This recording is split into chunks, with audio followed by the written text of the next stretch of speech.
Hayyoyaa harka fuunee akkam jirtanii hordoftoota kiyya jaalatamuudhaaf kabajamoo nageenya jaalalli waaqayyoo lafaaf iddoo jirtanitti isiniif haa baay'atu jecha anis nagahan jira. Egaa guyyaa har'aa poostii baay'ee hawaasa guutuu gaddisiisee fi rifachiisee keessaa karaa fuula FB haadha manaa Caalaa Bultumee kan taate siifan tashoomaa poostii gootee ijoollee koo dhiifama naaf godhaa. Guyyichi akkas gabaabbatan seenee anoo baqqaanan dadhabee hin dandeenye hin darbasee obsaa ture garuu wanti darbu hin jiru bifa jijjiirratee dhufa malee kiyya darbaa hin jiru dhiifama meelba koo akka ati jabaa taate nan beeka. Waaqayyo warra hamaatti dabarsee akkasii hin kennine abdiin qaba. Isaan sitti hime tokkoyyuu akka hin daganne adaraa nama tokkoyyuun amanin obboleessa kee harka hin gadhiisinii dhiifama isa arraa kana obsuun dadhabee kana caalaa siqaay koo akka argitan hin fedhu dhiifamaa jette poostii goote jechaadha. Biyya lafaa kanarratti qorumsi xiqqaan qabu laala baddaa fi gammoojjii bu'aa bayii hedduu keessa qormaata hedduu keessa dabarreetiniin argina. Dubartiin kun immoo dubartii fakkeenya cimtuudha, dubartii beekamtuu, dubartii amala qabeettii. Namoonni miidiyaa kanarratti illee yeroo fakkeenya fi kameetti boodikaast irratti kana dura meeriidhaa gaafa intarviyuu Caalaa goote namoota miidiyaa kana keessa eenyu kameettiin kee jennaan anaaf isheen siifan tashoomatii jedhee dubbatee ture inni. Isheen illee siifaniin akkan jaaladhu beektaa jette. Namoonni alaatu ishii jaallata jechaadha siifanii kana naamusa qabeetti dubartii gara laafetti fakkaatti. Anis miidiyuma kanatti ishii beeka malee qaamaan wanni ishii beeku hin jiru. Garuu dubartootuma Itoophiyaa guutuudhaaf fakkeenya ta'a jedheen viidiyoo kana hojjedhe jechaadha. Obboleettiin keenya kun abdii kutatte. Abdii kutachuun keessan garuu dubartoonni ilaala, ilmoo keessan laala, namoota dudduuba keessan jiran isaaniif yaada malee abdii kutanneetiniin gaafa cal'ifnee murtoo akkasii fudhannu biyya lafaa bichaa miti ilaala duuti kun samiitti illee waaqayyo irraa nu gaafata. Lubbuu inni uume kana namni nu ajjeesuudhaan ofii of ajjeesuudhaan deemuun cubbuudha laal. Namni isa ajjeesillee abbichi isa ajjeesisantu cubbamaadha. Yoo harka keetiin lubbuu kee irratti tarkaanfii fudhattes immoo situ cubbamaadha jechaadha. Waaqayyoon akka jiraannuuf guyyaa fedha isaa akka biyya lafaa kanarraa deemnu innuu nuuf kaa'eera guyyicha. Garuu nuti obsuu qabna malee abdii kutachuu hin qabnu jechaadha. Namoota baay'eetu yeroo muraasa keessatti yeroo xiqqoo keessatti abdii kutata. Yeroo baay'ee namootan argu keessa namoota baay'ee erga gaafa booniin duute as nama baay'eedha namni poostii akka kana barreeffatee abdii kutatee nagahee kana booddee jedhee poostii godhu jechaadha. Garuu immoo wanti kun sirrii miti. Ilaalchi kun sirrii miti. Dogongora. Obsa baqa. Waaqayyo waan si qoreef nama jaallatu qora. Biyyi lafaa sun xinnoodha. Hundi keessan obsa. Amma dubartoonni baay'een jechaadha jireenya keessatti namni itti tolee jiraatu hin jiru. Indoon ijoolleen gola namaa jiru. Siqaay meeqa arginee jiraanna. Fakkeenyaaf jechoota araboota dandeenye, hojii isaanii dandeenye, arraba isaanii dandeenye, bu'aa bayii meeqa dandeenye, yaaddoon maatii odoo nutti jiru. Waa meeqa dandeenye jiraanna.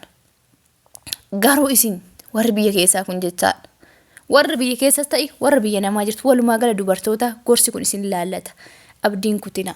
Obsa baqa wanni namni miidiyaa kanarra uffatee deemu hundi namni miidiyaa kanarra itti tolee jiraatu suuraa gaarii uffatee uffata gaarii uffatee kokkolfu hundi waan itti tole isinitti fakkaatina. Waan gammachuu qabu isinitti fakkaata ni obsa malee ni obsa. Obsuun keessan immoo dirqama jechaadha. Maaliifi dubartoonni ijoollee fa'aa qabdan ijoollee keessan yaada. Ijoolleen keessan umrii kanaan haadha malee yoo hafan amma siifan gocha sirrii miti kun.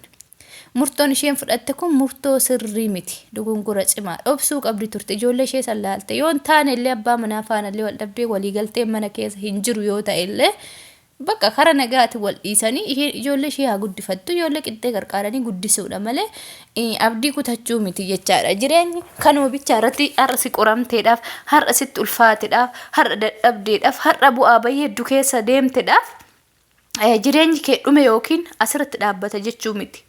Itti fufa jireenyi yoo xiqqaxxalaal biyya lafaa kanarratti jireenyi itti fufasiistaa abdiin kuteen eenyumaafuu jettee abdiin kutatiin jechaadha. Maaliif qorumsa hedduu argitee bu'aa bayii hedduu argitee gara fuula duraatti tarkaanfachuu qabda malee jiri qormaata rasi qorte jettee abdii kuttee lubbuu kee irratti murtoo fudhachuu sirrii miti. Maaliif hojjetta nama fakkeenya fi namoonni lubbuu isaanii irratti murtoo fudhatan fakkeenya boonii fudhadha. Boonii namoota meeqatu boo'eef gaafa isheen duute. Gaafa isheen duute nama meeqatu boo'e garuu erga isheen duute as fira meeqa argatte erga duute gaafa jirtu garuu namni quba ishii qabu hin jiru. Namni marru diinatti ta'e. Kanaafuu hundi keessanillee namni haguma guyyaa 2-3 isinii boo'a. Kinoo booneen ji'a dabarte erga duute dagatamte bakka kana booddee namni shi yaadatu hin jiru. Inna gaafa jirtu namni si yaadataa gaafa jirtu si arganii waan ati posti gootu si arrabsanii waan fedhan si beeku. Garuu gaaf lubbuun darbite keessattuu haati ijoolleedhaaf jiraachuun dirqama. Yoo manuma keessa rakkoon jiraate iyyuu haguma fe'e yoo rakkoon fedhe mana keessa jiraate iyyuu bakka walii galeen waliin jiraachuudha. Yoo hin taane adda bahaa dhugaa wal bakka tarkaanfii akkasii fudhachuu caala abdii irraa kutadha. Baay'ee yeroo baay'ee dubartoonni keenya abdii kutatanii gara lubbuu of balleessuutti kaa'atan kun dogongora laala. Kana gaafa siniin jedhu Caalaa garuu ani jaalladha sobu nama miidiyaa nama artistii Oromoo keessa nama baay'ee jaalladhu fi baay'ee kabajuudha. Garuu Caalaan mana keessa akkami mana keessa amalli isaa akkami namni beeku jira hin jiru. Nuti nama ala laallee murteessuu hin dandeenyu. Jireenya jara lamaanii mana keessa akka itti jiran jara lamaantu beeka. Maalirraa akka kaatee ishee murtoo kana fudhattellee jecha kana jechuu dandeessellee murteessuun baay'ee nutti ulfaata. Waan beeynu hin qabnu garuu Waaqayyoon nagaa buusu ammaa fi qaba jecha kana barreessitee dhabamtee bilbileellee cufatte jedhanii garuu amma argamteetti hordoffii GBCtiin hordofamtee argamtee gara manaa deebisaa jiran jechaa jiranii Waaqayyo ishee eegu.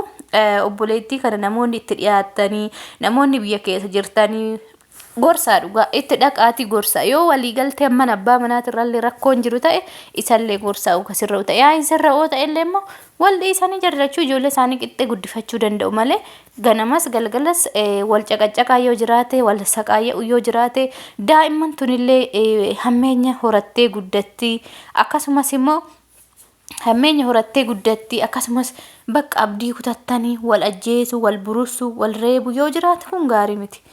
Dubartoonni haguma feetan hoo abdii kutatta yoo abbaan manaa keessan isa saqaayyaa ta'e mana keessa dhugaa bakka dhiisaa wal karaa nagaa gadhiisati biraa deema jiraadha dhuunfaa kee jiraadhu kophaayyuu dhiisiti ijoollee keetiif jiraadhu dirqama. Haati takka ilmoo isheetiif jiraachuun dirqama. Ilmoo gahee ilmoo sun bakka guddaa ga'utti haati irraa haga waggaa 18 daa'imni tokko ga'utti haati dirqama irraa qabdi guddisuudhaaf. Rakkoo ishii mudate kamuu obsuu qabdi. Yoo waan hin dandeenyellee ta'e karaa nagaa gargar deemuun jira. Maaliif lubbuu ofiitti murteessuu maaltu fidemaa? Indee namoonni baay'een ilaalcha amma nama beekamaa kana xiqqeessuu irratti xiqqeessuu isallee salphisuu bakka akkasumas immoo isaan adda baate jedhanii maqaadha dubartiin baalageedha minaaminaan jedhan jecha namaatiif hin jiraatin jireenya keessi mataa keetu jiraata. Namoonni baay'ee lubbuu isaanii irratti kan murteessan yoo isaan gargar bahe ishiin ejjituudha dhiira biraatti heerumuuf gargar baate yookiin jireenya biraa waan ijaarradhe rumaayyuu isaa jecha adda baate isa jaalattees isa jibbite naan jedhanii waan akkasii kana sammuu keessan keessa ooftan taanan yoo jireenyi keessi gadadellee ati gara du'aa deemte duute jechuudha bakkaatti kana yaaddataanan jecha namaa hin yaadin jireenya kee keessatti sitti gaafatamummaa qaba. Waaqayyoollee nama tokko haga dhumaadhaaf abbaan manaaf haati manaaf abbaan manaa walii kun cubbuudha jedha. Garuu akkaataan itti walii kan jira tokko yeroo inni si baddalee lammaffaa immoo haga lubbuu kee inni balleessutti eeguun qabdu dirqamaa miti kun garuma Waaqayyootti too deemin. Akkasumas immoo haga inni yoo sirratti dubartii biraa faana fide yoo inni walii gaddeemi ija kee jechaan osoo hin taanetti ija keetiin waan argite yoo ija keetiin argite bakka hiiktullee cubbuun qabu. Kanaafuu isa dhumaa wanni asiniin gorsoo jiraate dubartoonni abdiin kutatina. Namni tokko walii ta'uu baattan gargar bahuu dandeessan. Amma fakkeenya Caalaa amma yoo ala laallu waan mana keessa ishii godhu isaaf ishii bicha beeka jireenya jara lamaanii. Kanaafuu nuyi kana san jennee wanni murteessinu hin jiru ammaaf wanni dhageenyis wanni agarris hin jiru jecha ishiin barreessite kun garuu waan abdii kutannaa mul'isa jechaa dhobsuun dadhabe jette bara. Ijoollee isheetiin dhiifama naa godhaa jette. Ishiin ka obsuu dadhabde daa'imman santumee kophaa ishii danda'a jiruu kana.